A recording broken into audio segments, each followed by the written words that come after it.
Dibuka surat Ghafir ayat 28 ya.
Bismillahirrahmanirrahim. Assalamualaikum warahmatullahi wabarakatuh.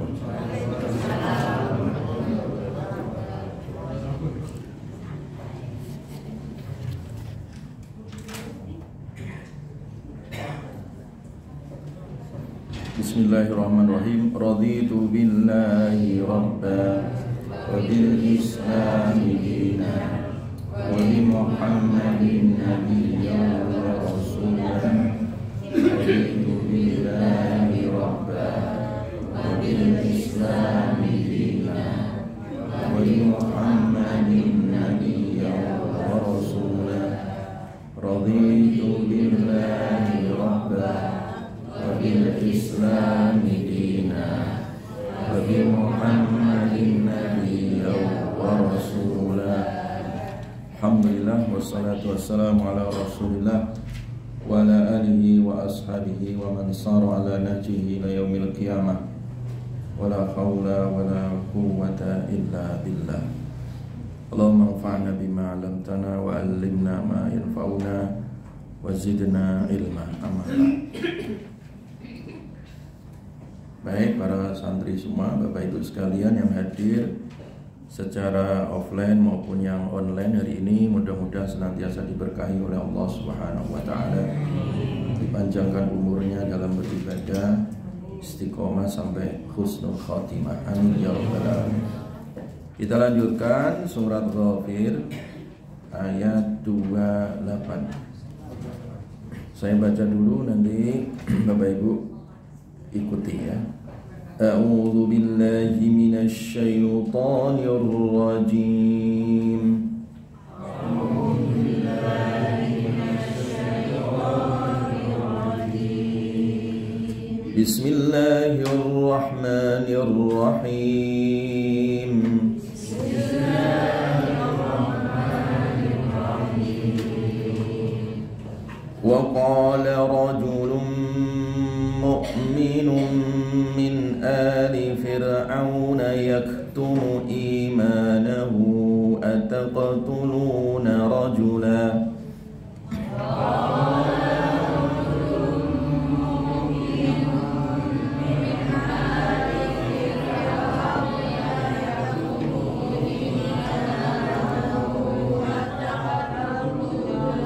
ataqtuluna أتقتلون رجلا أن يقول ربي الله وقد جاءكم بالبينات من ربكم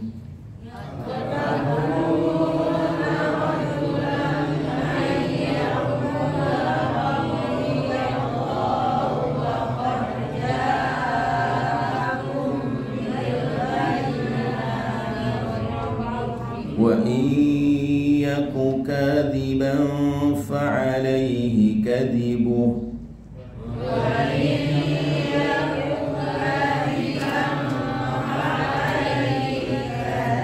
وإن يك صادقا يصبكم بعض الذي يعدكم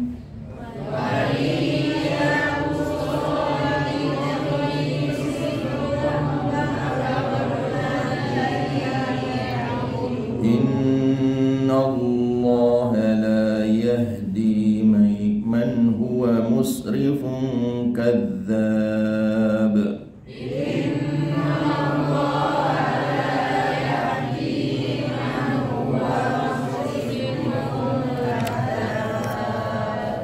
يا قوم لكم الملك اليوم ظاهرين في الأرض فمن ينصرنا من بأس الله إن جاءنا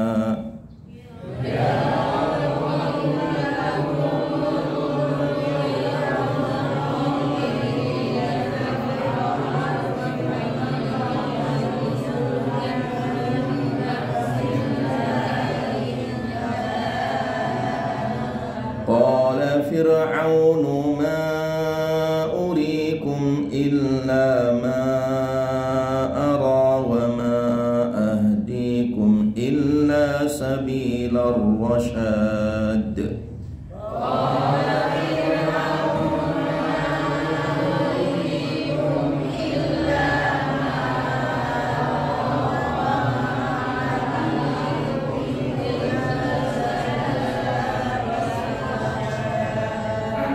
وقال الذي آمن يا قوم إني أخاف عليكم مثل يوم الأحزاب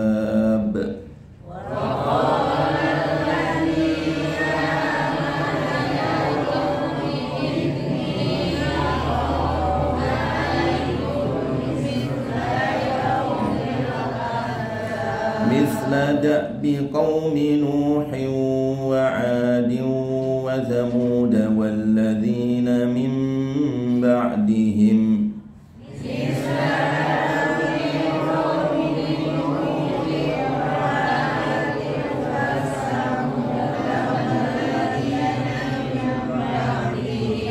وما الله يريد ظلما للعباد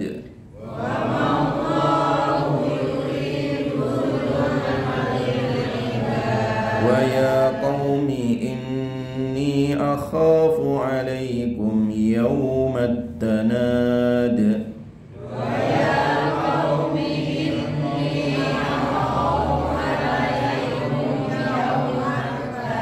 يوم تولون مدبرين ما لكم من الله من عاصم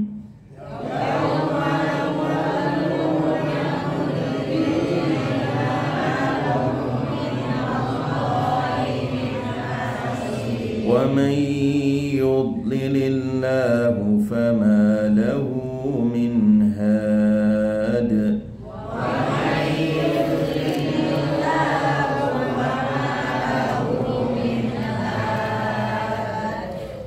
Waqala rajulun mu'min. Waqala dan berkata rajulun seseorang, seorang laki-laki mukminun yang beriman, min ali fir'auna dari keluarga Fir'aun.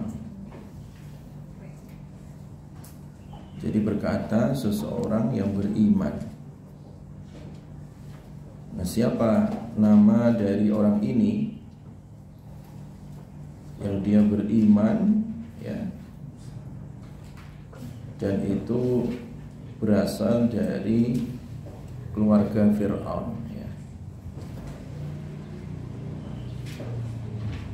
Namanya di dalam tafsir dijelaskan Habib ya, namanya Habib ya.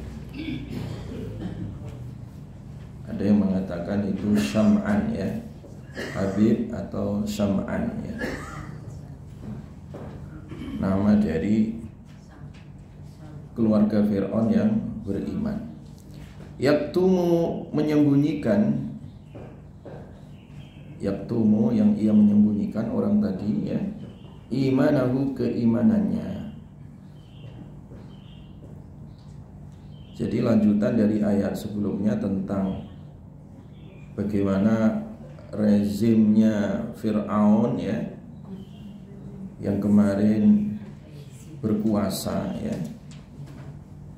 dengan diktator dan dipenuhi dengan kesombongan, mengaku sebagai Tuhan ya, yang dibantu oleh Haman dan juga Korun ya, kemarin ayat sebelumnya.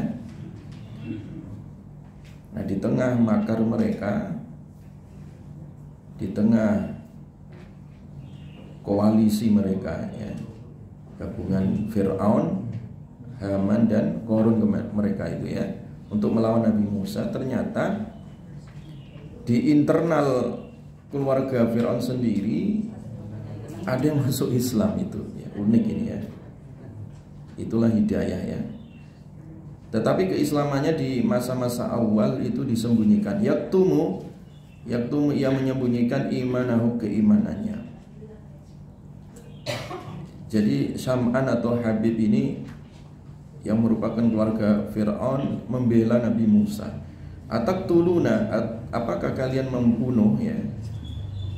Apa kalian ingin membunuh rajulan, seseorang, ayyakula, bahwa ia mengatakan Rabbi Allah, Tuhan kami Allah. Jadi dibela itu Nabi Musa. Apa kamu mau membela ya? Membela seorang Rasul ya, yang dia jelas-jelas Tuhannya Allah.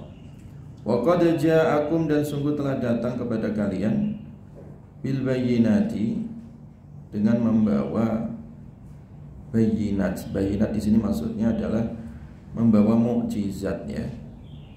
Mir rabbikum, dari Rabb kalian. Jadi pembela Nabi Musa yang itu merupakan internal dari keluarga Fir'aun sendiri ya, justru membela dakwah tauhid ini ya.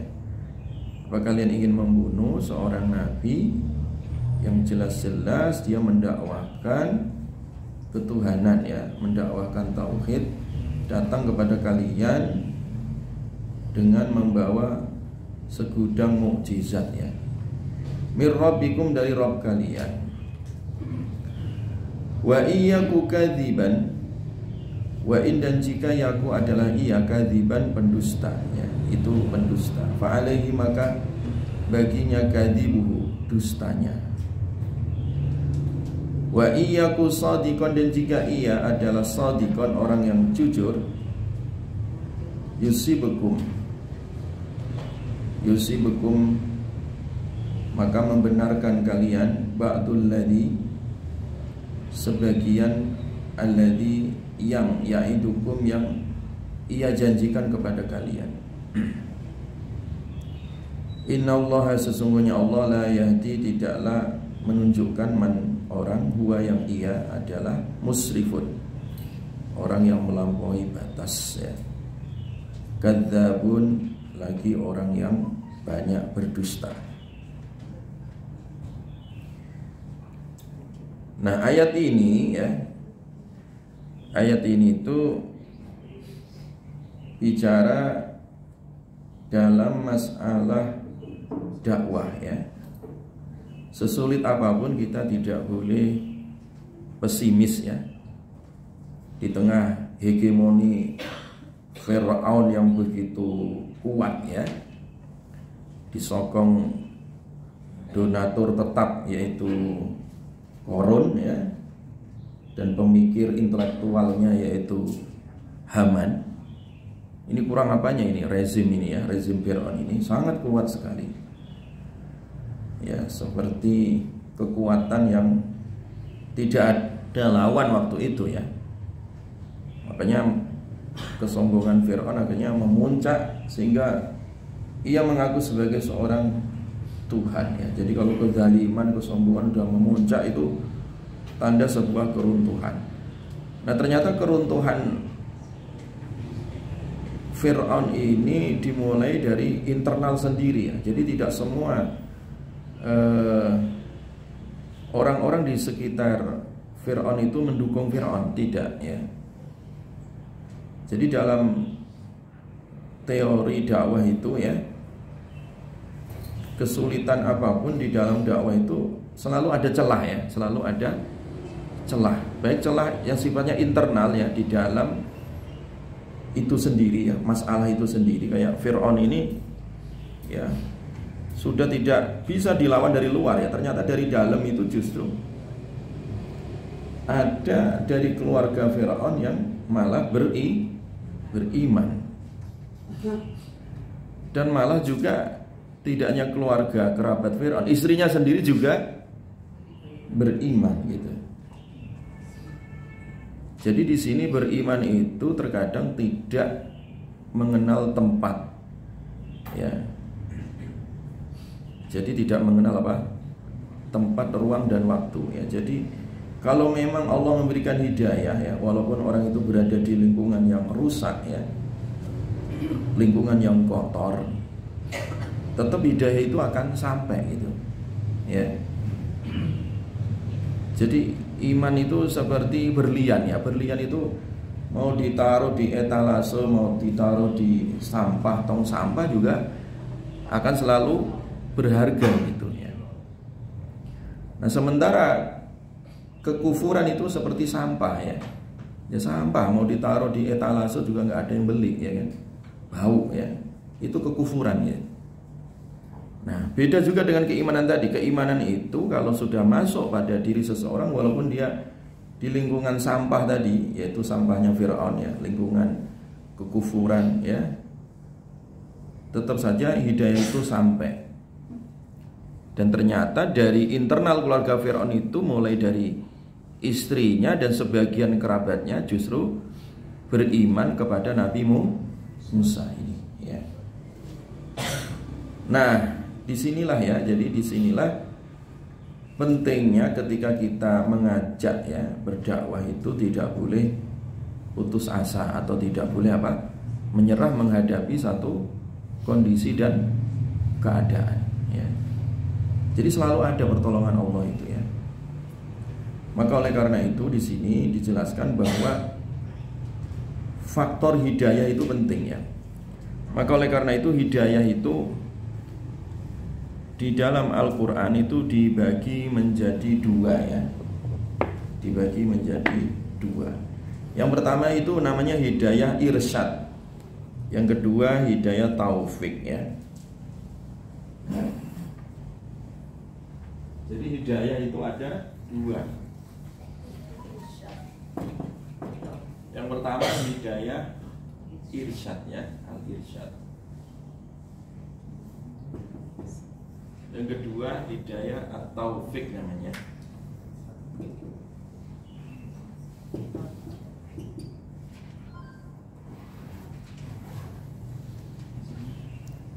Jadi hidayah itu ada dua, hidayah irsyad dan hidayah taufik ya. Nah, hidayah irsyad itu maksudnya, hidayah irsyad itu maksudnya adalah bahwa tugas para nabi dan rasul itu menyampaikan kebenaran. Jadi risalah yang dibawa oleh semua para nabi dan rasul itu isinya adalah tentang apa? Kebenaran, petunjuk kebenaran. Ini halal, ini haram, ini yang hak, ini yang batil. Itu kebenaran, petunjuk kebenaran. Itu namanya hidayah apa? Irsyad. Tetapi para nabi dan rasul tidak mampu mengajak semua orang supaya beriman, itu tidak mampu. Nabi Ibrahim sendiri bapaknya juga kafir ya. Nabi Lot istri juga kafir. Nabi Nuh istri anaknya juga apa? Kafir. Nabi Muhammad pamannya Abu Thalib, Abu Lahab kafir. Ya. Maka untuk ya, beriman seseorang itu ya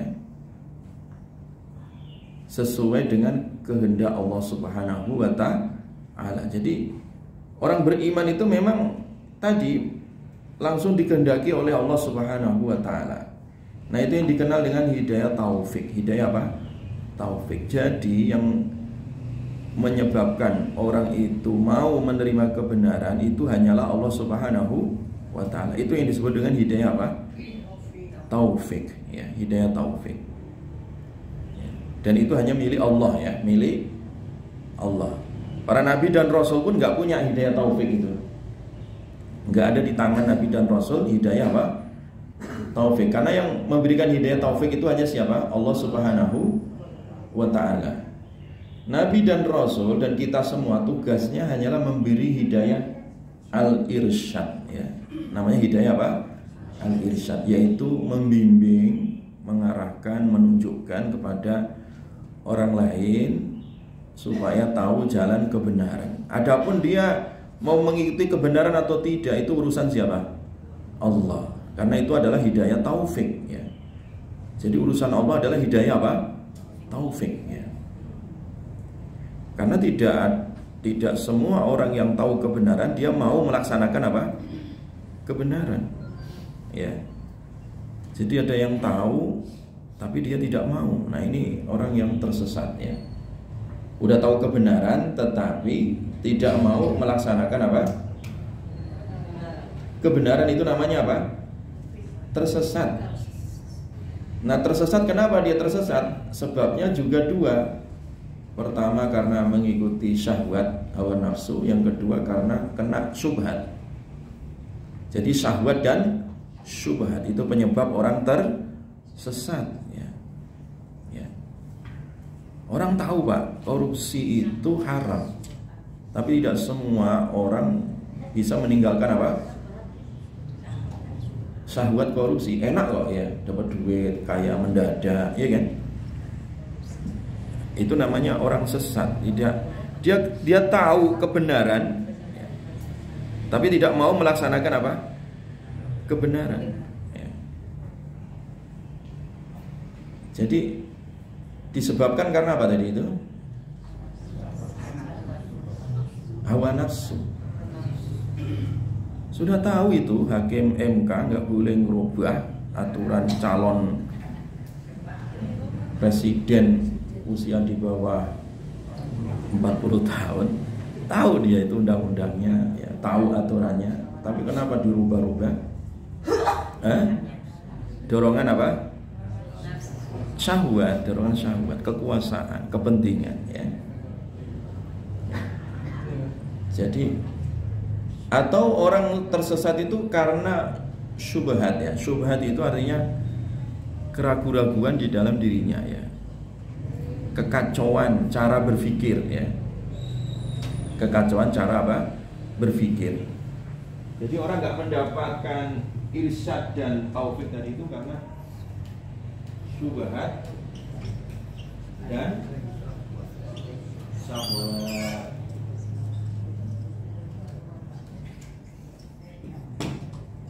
Syubhat dan apa? Syahwat.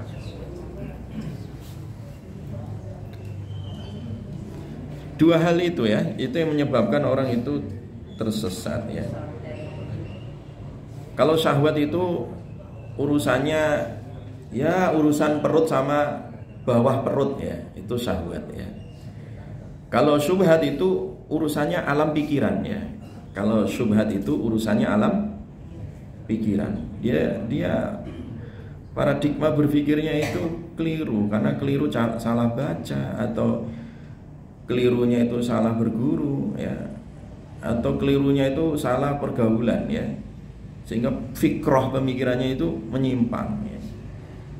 Nah, dua hal ini yang menyebabkan orang itu terhalang dari hidayah irsyad maupun hidayah apa? Taufik ya.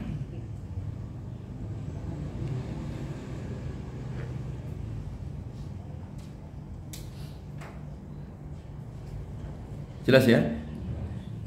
Jadi tugas Rasul dan tugas kita semua di dalam mengajak kebaikan itu ya hanya memberikan hidayah irsyad ya, yaitu mengajak ke jalan yang benar. Ya, adapun nanti urusannya dia mau mengikuti atau tidak itu urusan siapa? Allah. Kita kembalikan kepada Allah ya.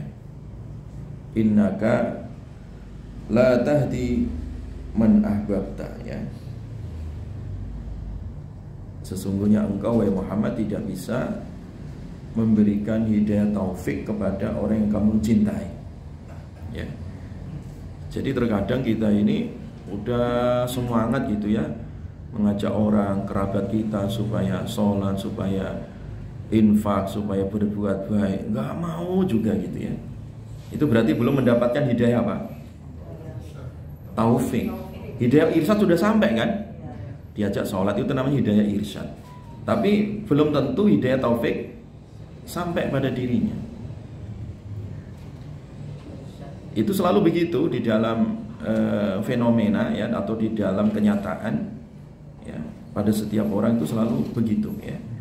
Sudah datang kepadanya kebenaran tapi belum tentu mengikuti kebenaran. Sudah datang kebenaran kepada Abu Lahab, paman Nabi, dan Abu Thalib, tapi kedua-duanya tetap saja ya bersikeras untuk menolak itu dakwah Nabi SAW sampai akhir hayat. Demikian juga istri Nabi Nuh, istri Nabi Lot ya. Daraballahu masalan lil ladzina kafaru imra'ata Nuhin wa imra'ata Lut kanata tahta abdaini min ibadina salihaini fakhanatahuma. Jadi Allah membuat permisalan ya di internal Nabi Nuh, Nabi Lot sendiri, istri anaknya kafir, padahal dua-duanya diasah, diasih oleh hamba Allah, seorang nabi, seorang rasul, yaitu Nabi Lot, Nabi Nuh, tapi kafir gitu. Apakah hidayah belum sampai? Hidayah irsyad sudah sampai, tapi hidayah taufik belum. Nah, di sisi lain Allah membuat permisalan juga. Wa daraballahu masalan lil ladzina amanu imra'ata fir'aun. Nah, ini. Di sisi lain juga Allah membuat permisalan istri Fir'aun, dan ini tadi keluarga Fir'aun ini di bawah naungan orang yang sombong, Fir'aun. Dedengkotnya orang kafir, nenek moyangnya orang musyrik. Siapa? Fir'aun ini. Tapi istri Fir'aun dan keluarga siapa? Fir'aun malah beriman itu. Bingung nggak? Nggak usah bingung.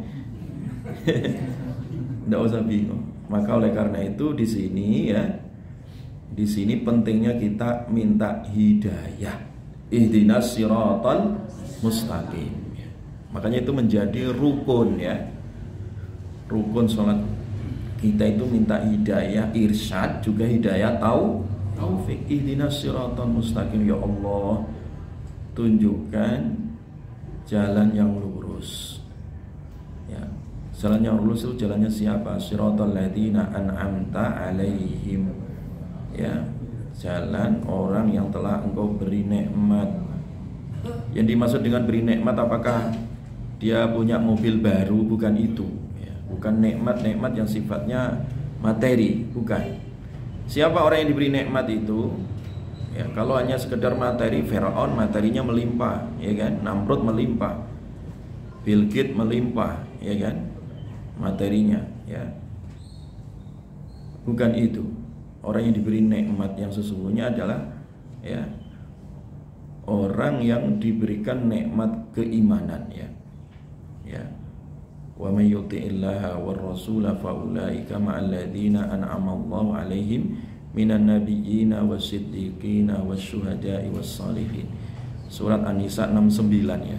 Jadi yang dimaksud dengan orang yang diberi nikmat itu adalah kita dimudahkan untuk mengikuti, taat patuh kepada Allah, taat patuh kepada Rasulnya, ya kan?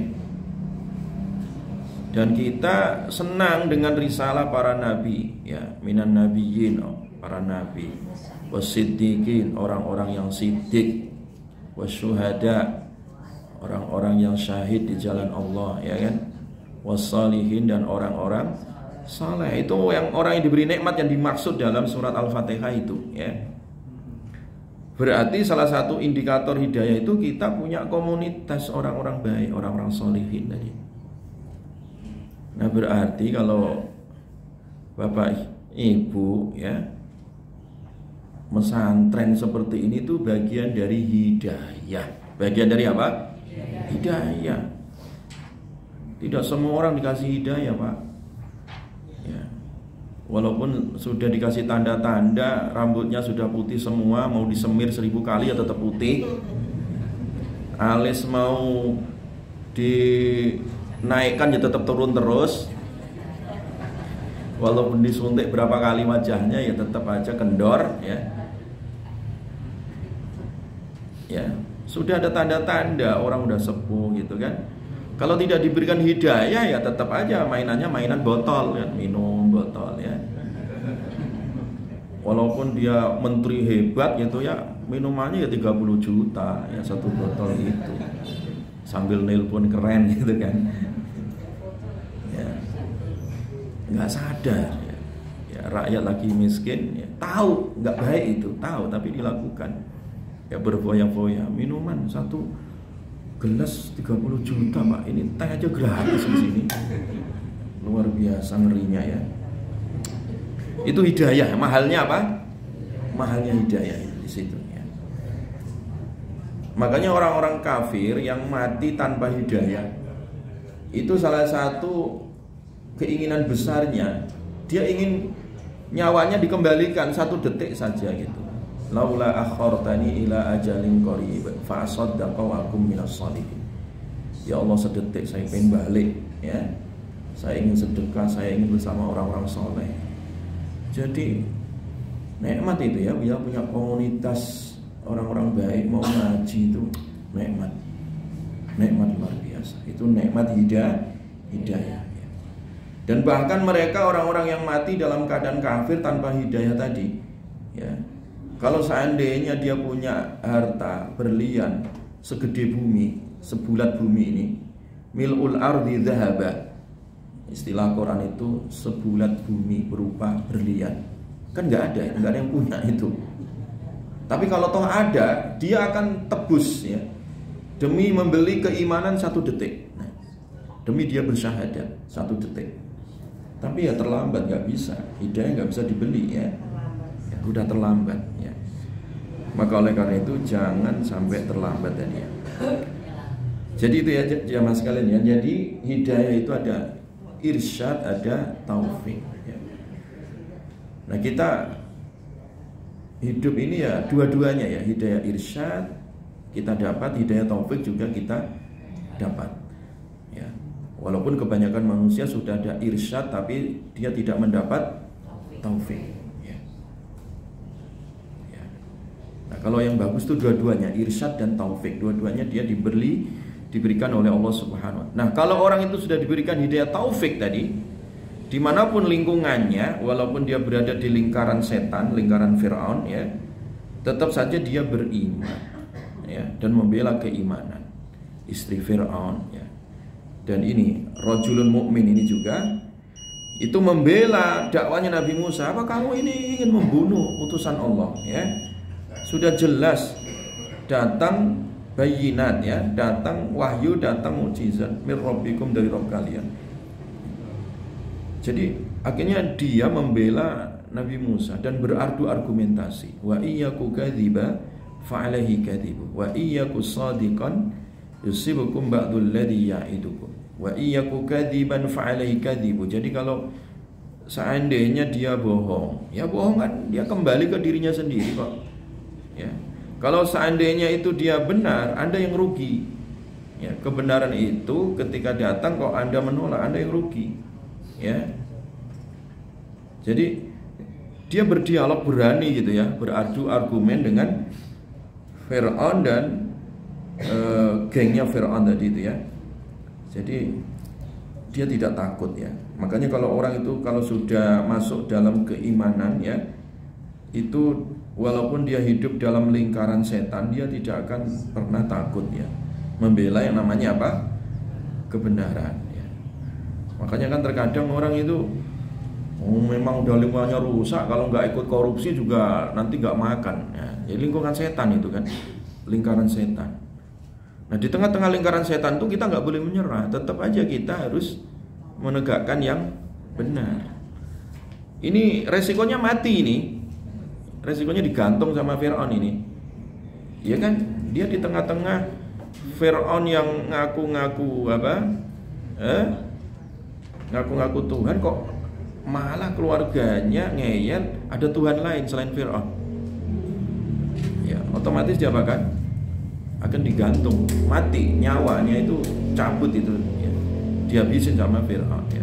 Makanya kemarin tuh Fir'aun kan 2 kali ya program Fir'aun itu. Pertama ya, sebelum Nabi Musa lahir itu disembelin semua bayi laki-laki ya. Nah setelah Nabi Musa besar, yang laki-laki juga sama, dihabisin juga ya. Orang-orang yang mendukung Nabi Musa itu dihabisin ya. Bahkan sampai orang-orang di istana Fir'aun itu selain istri, keluarga, sampai tukang ini loh, tukang apa? Nyisir apa? Rambut masitoh itu ya. Salon. Nah, tukang salonnya Fir'aun itu juga beriman kepada Nabi Musa. Jadi dan bahkan dia kemudian apa? Disiksa dan dibakar juga sama ya. Oleh rezimnya Fir'aun ini kejam sekali itu ya. Nah, jadi di sini di dalam dakwah itu tadi ya, teori dakwahnya itu adalah bahwa hidayah itu dimanapun kalau sudah dikehendaki Allah, dia datang ya, dia tidak salah sasaran, pasti tepat sasaran. Ya, walaupun dia di lingkaran setan, kalau dia memang diberikan kekuatan oleh Allah, dia tetap beriman. Dan sebaliknya, walaupun orang itu berada di lingkaran surga ya, di lingkaran orang-orang baik, tapi kalau dia tidak mendapat hidayah, ya tetap dalam keadaan apa? Tersesat. Contohnya siapa tadi? Istrinya Nabi Nuh, Nabi Lot, pamannya Nabi SAW, yaitu Abu Thalib dan Abu Jahal, Abu Lahab ya. Jelas ya jamaah sekalian ya. Nah ini. Nah, innallaha la yahdi man huwa musrifun kadzdzab. Sesungguhnya Allah tidak menunjukkan, memberi hidayah orang yang melampaui batas lagi pendusta. Jadi penutup dari ayat ini bahwa ciri khas orang yang dijauhkan dari hidayah itu gaya hidupnya musrif. Israf itu artinya apa? Melampaui batas. Nah, disebut israf, melampaui batas itu kategorinya adalah konsumtif ya.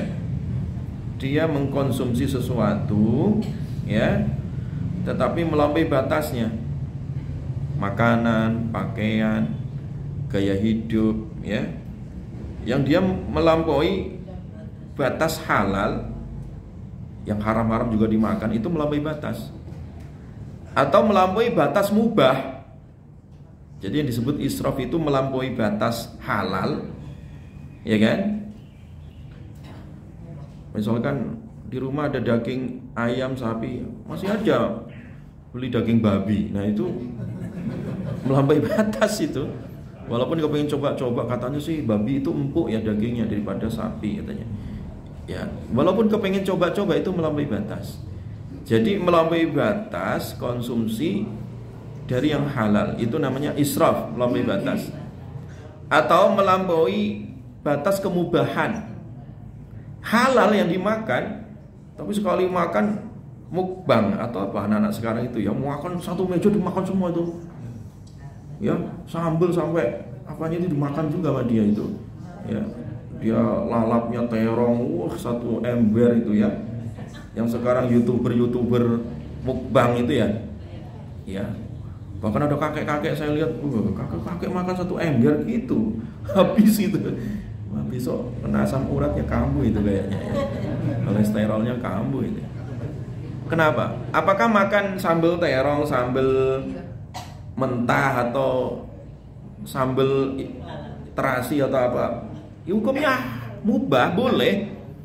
Tapi kalau sampai satu ember gitu ya, satu ember gitu, itu namanya melampaui batas kewajaran ya. Melampaui batas apa?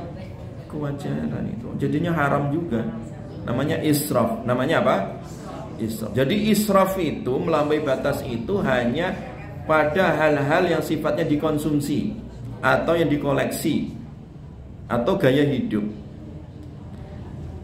Nah, adapun dalam masalah infak, sedekah, zakat, wakaf itu nggak ada istilah melampaui batas. Misalkan punya duit 1 miliar ya, kasihkan semua. Oh, melampaui batas, saya enggak melampaui batas, malah bagus itu.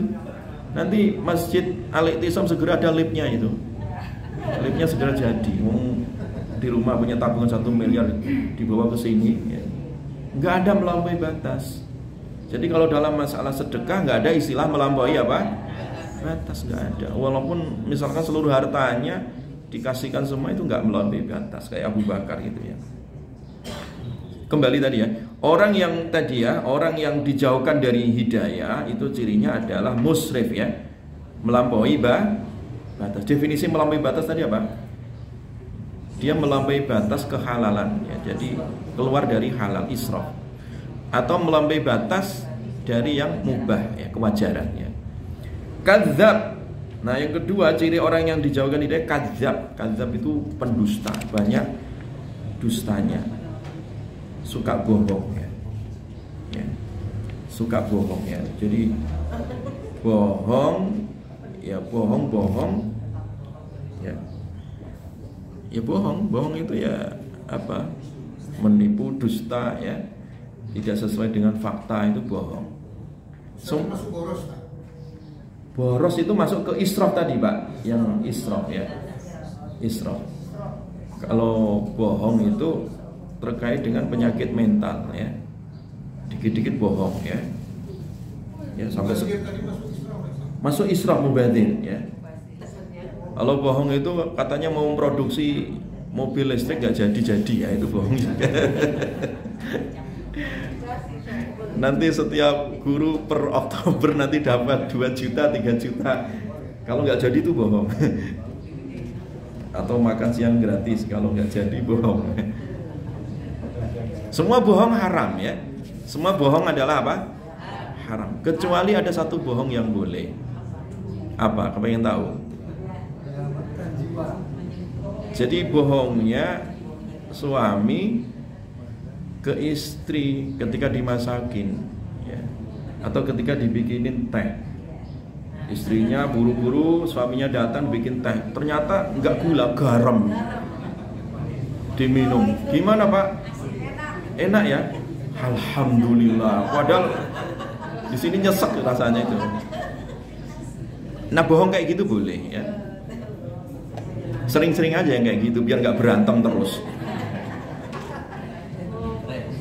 Gimana Mak? Nafkahnya alhamdulillah cukup. Dicukup-cukupin. Padahal nggak cukup sebenarnya. Jadi yang seperti itu boleh. Namanya mujamalah. Namanya apa? Mujamalah. Jadi mujamalah itu sebenarnya dia menampakkan sesuatu yang bagus, ditutupin yang kurang bagus tadi. Yang tadi itu bikinin tehnya asin, kemudian dia bilang manis ya, demi untuk apa, tidak menyakiti istrinya atau suaminya. Itu boleh yang kayak gitu ya. Tapi kalau bohong punya istri lagi boleh nggak? Nah kalau itu Kalau bohong ya jangan kalau itu. Nah, kalau itu bohong asli kalau itu. Bukan mujamalah lagi itu. Jelas ya jamaah ya.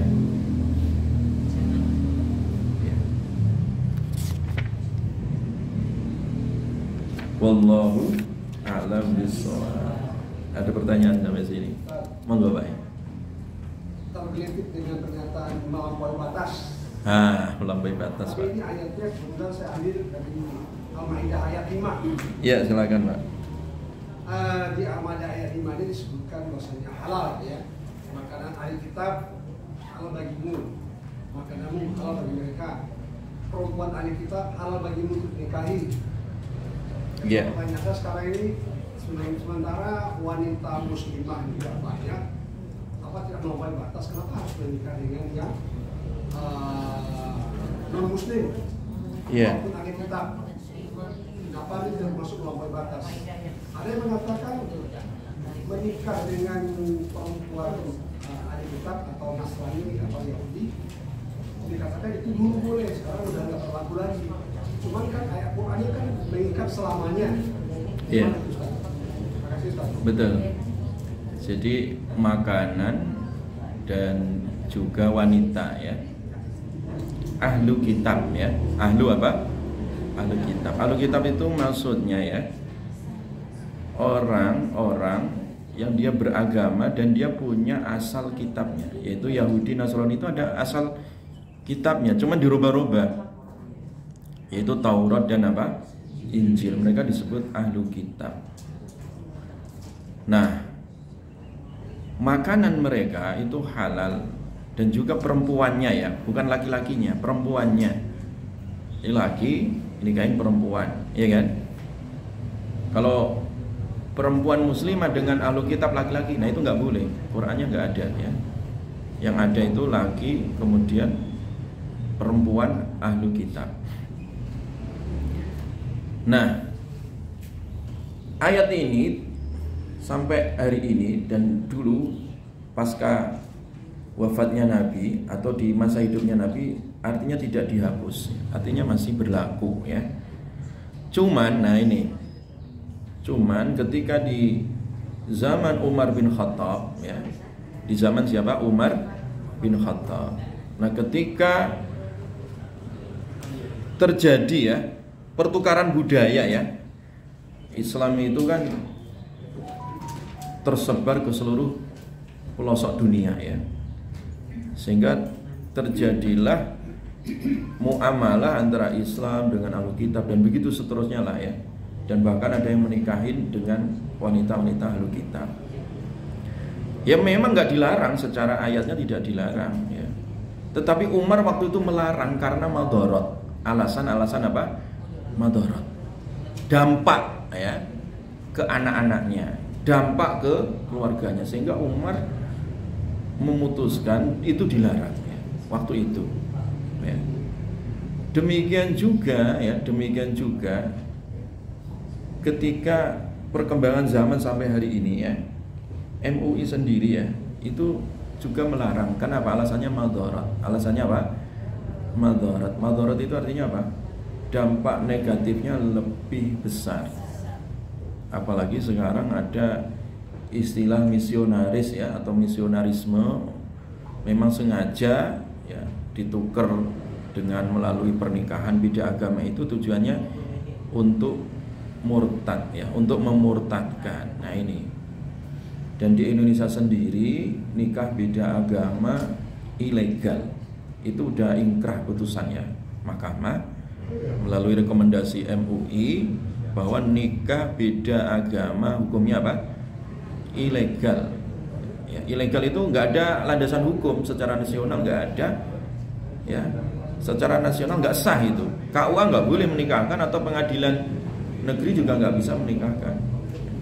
Jadi di Indonesia sendiri sudah mati, pintunya sudah ditutup final itu kalau di Indonesia ya.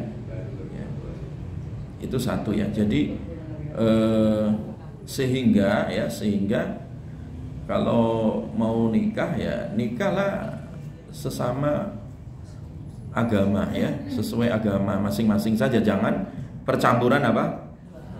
Kedua agama atau lebih tadi ya. Nah, jadi kalau muslim ya muslimah, muslimah ya muslim, nikahnya begitu ya. Nah, kalau dia kok ngeyel tadi ya, kemudian menikah ya, menikah misalkan dengan ahlu kitab, misalnya laki-laki nikah dengan ahlu kitab, apakah kemudian sah secara agama, secara ayat tadi? Kalau memang dia ahlu kitab, berpegang dengan kitabnya tadi, ya tetap sah secara hukum ya. Tetapi sebagian ulama tadi melarang tadi, ada sesuatu hukum itu kemudian tidak dipraktekkan, takutnya karena terjadi apa? Madarat. Terjadi apa? Madarat lebih besar, lebih baik dihindari ya. Ya sama kayak misalkan kayak orang poligami itu loh Pak, nggak dilarang itu. Tapi kalau poligami nanti malah keluarganya berantakan, ya mending tidak usah. Kecuali kalau istrinya mengizinkan, Mas saya mau nikah lagi. Oh silakan Pak, syaratnya 3. Apa? Yang pertama saya dibikinin rumah baru, oke. Kedua dibikinkan ruko, nanti supaya saya dagang di situ, oke. Yang ketiga langkai dulu mayatku.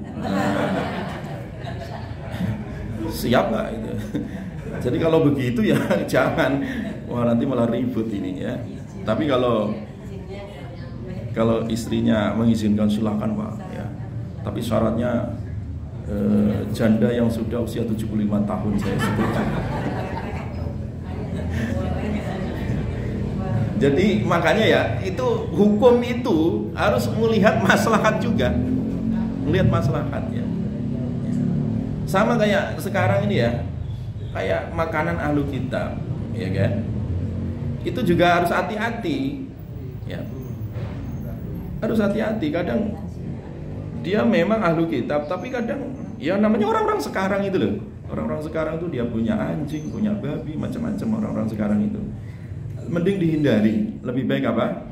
Dihindari hal-hal yang seperti itu karena khawatir terjadi madarat gitu. Nah, kehati-hatian seperti itu disebut zuhud ya. Disebut apa? Zuhud. Hati-hati ya, dalam bermuamalah ya dan begitu seterusnya. Jadi surat Al-Maidah tadi masih berlaku Pak ya. Di surat Al-Maidah tadi jenis-jenis makanan halal dan juga ya termasuk wanita yang boleh dinikahi ya. Jadi tren sekarang ini kan terlihat juga seperti dulu juga pernah ramai Jamal Mirdad ya. Jamal Mirdad, Deddy Corbuzier dulu kan. Jadi cuma dukung waris kan dia nggak mau warisi. Betul, makanya di sini, makanya itu yang disebut madorot tadi, panjang itu Pak, buntutnya panjang itu. Makanya MUI beberapa bulan yang lalu saya juga ikut rapat kok di MUI itu, kemudian dari Majelis Pertimbangan MUI itu ya kemudian memberikan kabar terakhir bahwa nikah beda agama di Indonesia itu nggak sah secara hukum nasional, hukum negara nggak sah. Itu udah putusan ingkrah, itu udah putus. Jadi kalau ada orang nikah beda agama itu nggak ada tempatnya gitu. Makanya pada ke Singapura kan gitu kan, kawinnya pada ke Singapura. Dan itu bisa juga jadi pidana malah, nanti repot itu ya, bisa diadukan itu ya, karena memang dasar hukumnya nggak ada nikah beda. Dan ternyata itu yang menyetujui bukan agama Islam saja, agama Kristen, Buddha, Hindu, mereka juga nggak mau nikah beda apa agama, mereka nggak mau juga. Maka lebih baik tadi ya nikah itu adalah sama satu agama saja lah. Tapi ya terkadang ya bocoran itu ya, di kasus di lapangan itu saya ada jamaah itu ya di Jakarta itu cerita ya, banyak itu ya orang-orang karena telat nikah ya, perempuan khususnya ya telat nikah, kemudian dia dideketin sama pemuda Kristen atau Hindu gitu ya, mereka mau aja gitu, tujuannya supaya dapat status udah pernah nikah gitu, demi status saja. Itu tren juga sekarang, tren. Tapi walaupun tren, dia nggak punya legalitas, nggak punya dasar di Indonesia. Makanya ya sampai hari ini mereka itu akhirnya ke Singapura. Di Indonesia nggak ada. Nah, yang suka muncul di TV One itu, yang anak muda itu, Nurcholish Madjid yang pakai kacamata itu, yang sering debat dengan Khalil Nafis itu, Kiai Khalil Nafis yang di TV One, Nurcholish Madjid.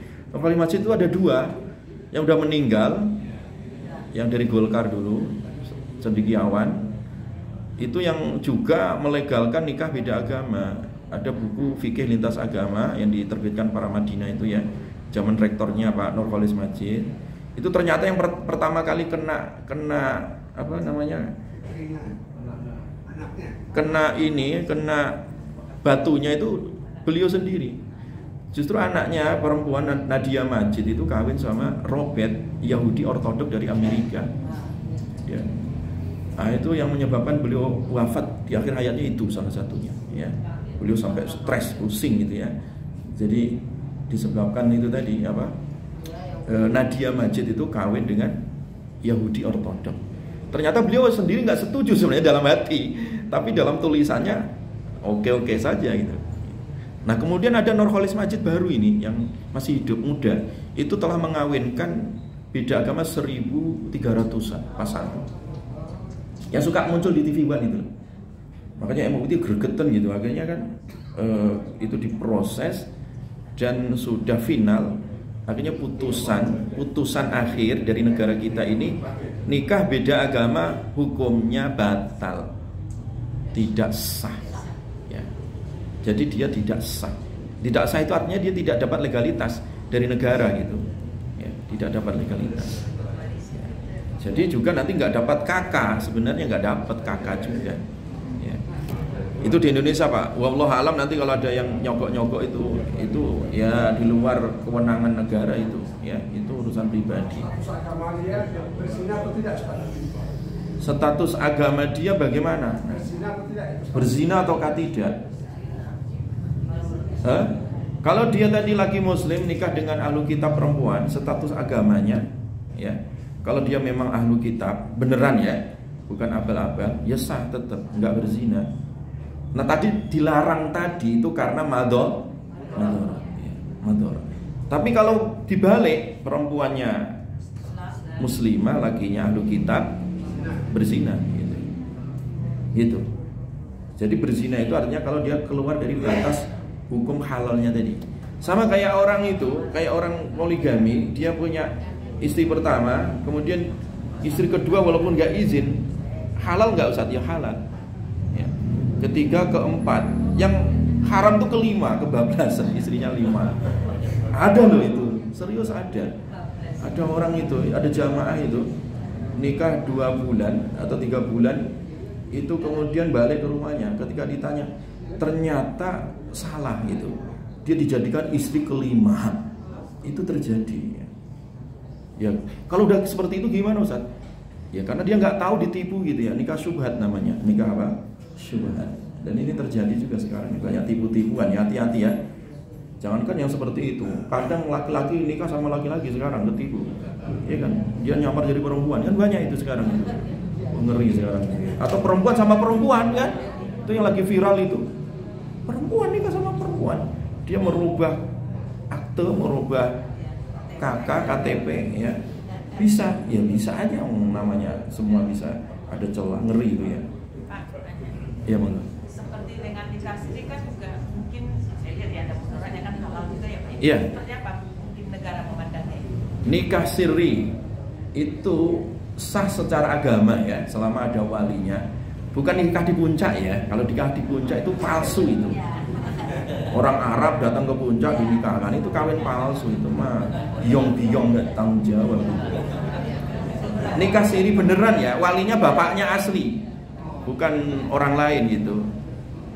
Jadi nikah siri bapaknya asli, ada 2 saksi, ada akad ijab kabul, ada maharisa, walaupun istilahnya nggak didaftarkan ke KUA. Itu sah secara agama. Nah, secara negara itu namanya tidak terdaftar. Anaknya bisa dapat akte, dapat akte. Saya dapat bocoran dari Capil langsung ini ya. Saya dikasih tahu ya. Jadi Ustadz, kronologinya itu selama ini, sebelumnya Bu ya, sebelumnya nikah siri itu anaknya binnya ke ibunya sebelumnya. Tapi di lapangan dia dibully teman-temannya, kok nggak punya bapak gitu di sekolahnya gitu. Dia dapat akte tapi binnya ke ibu, kan kayak anak zina. Akhirnya dapat masukan dari masyarakat, akhirnya sekarang binnya tetap ke bapaknya, cuman di bawahnya dikasih catatan tidak tercatat di kakaknya itu nikah tidak tercatat atau tidak terdaftar gitu keterangannya ya. Mau nyoba ini ceritanya ya. Jadi itu kalau nikah siri ya, dia istilah hukum negaranya tidak terdaftar aja dan tidak bisa dipidanakan, nggak bisa dipidanakan. Walaupun sekarang orang-orang liberal mau mempidanakan ini, ya repot juga kalau dipidanakan ya. Banyak yang kena nanti itu. Apalagi ada yang caleg bawa istrinya 4 itu. Dan setahu saya orang yang nikah istri lebih dari 1 di Indonesia itu nggak ada yang tercatat, nggak ada. Sulit. Sampai teman-teman saya yang punya istri banyak itu saya tanya, itu punya nggak? Punya kartu nikah nggak? Nggak ada, nggak mungkin, Ustaz, mustahil. Dia harus daftar ke RT, RW, harus sidang di pengadilan, tanda tangan di atas materai gitu istrinya. Kalau nggak ada itu nggak bisa rekomendasi pengadilan. Makanya semua orang nikah siri di Indonesia ini ya tak terdaftar, nggak ada yang terdaftar. Ya, nggak ada ceritanya. Ini bocoran ya. Wallahu. Udah ya cukup ya, udah siang nih kalau bahas kayak gini kok nggak selesai ya. Baik, kita tutup. Subhanakallahumma bihamdika asyhadu an la ilaha illa anta astaghfiruka wa atubu ilaik. Assalamualaikum warahmatullahi wabarakatuh.